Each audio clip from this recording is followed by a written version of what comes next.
نزا کے عالم میں تیماردار کیا پڑھیں؟ جب آدمی پر نزا کا عالم طاری ہو اور موت کی شدت شروع ہو جائے تو اس وقت حاضرین کو سورۃ یاسین شریف کی تلاوت کرنی چاہیے، تو اس سے روح نکلنے میں سہولت ہوتی ہے۔ بعض ضعیف روایتوں میں بھی یہ مضمون وارد ہے کہ حضور علیہ الصلوۃ والسلام نے ارشاد فرمایا کہ جس مرنے والے کے سر کے قریب سورۃ یاسین شریف پڑھی جائے تو اللہ تعالیٰ اس پر معاملہ آسان فرما دیتا ہے۔ اور حضرت جابر بن زید رضی اللہ عنہ فرماتے ہیں کہ سورۃ رعد پڑھنے سے بھی مرنے والے کو سہولت اور آسانی نصیب ہوتی ہے، اور مستحب ہے کہ نزا کے وقت میت کا رخ قبلہ کی جانب کر دیا جائے اور اس کے سامنے کلمہ طیبہ لا الہ الا اللہ بلند آواز سے پڑھا جائے، مگر اسے باقاعدہ پڑھنے کا حکم نہ کریں کہ کہیں وہ جھنجھلا کر انکار نہ کر دے، اور جب وہ ایک مرتبہ پڑھ دے تو بار بار پڑھنے سے زور نہ ڈالیں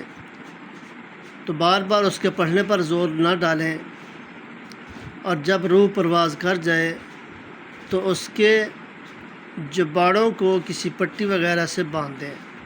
اور اس کی آنکھیں بند کر دیں، اور آنکھ بند کرنے والا یہ دعا پڑھے بسم اللہ وعلی ملت رسول اللہ، پھر میت کے پاس خوشبو کا نظم کر دیا جائے اور ناپاک لوگ جنبی اور حائضہ عورتیں وغیرہ اس کے پاس سے ہٹ جائیں، اور اعزاء و اقرباء کو اس کی موت کی اطلاع دے دی جائے، اور تجہیز و تکفین میں حتی الامکان جلدی کی جائے، اور میت کو جب تک غسل نہ دیا جائے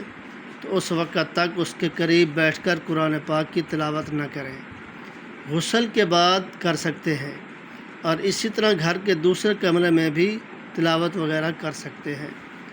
تو یہ جو ہے اس وقت کا ہے جب نزا کے عالم میں ہو یا جب روح پرواز کر جائے، اس وقت کے یہ عمل ہیں، اور ان عمل کو پڑھیں اور آگے ان کو شیئر کیا کریں تاکہ دوسرے لوگ بھی اس سے فائدہ حاصل کریں۔ تو اللہ تعالیٰ عمل کی توفیق عطا فرمائے۔